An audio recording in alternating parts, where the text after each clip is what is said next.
આજે આપણને ત્રીજા ધોરણની બાલિકા એક પાત્રીય અભિનય કરશે। આપ સૌ શાંતિથી જોઈશું।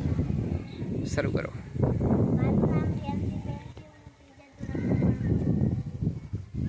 મમ્મી મમ્મી ફોટો પાડું, મમ્મી મમ્મી ફોટો પાડું, મમ્મી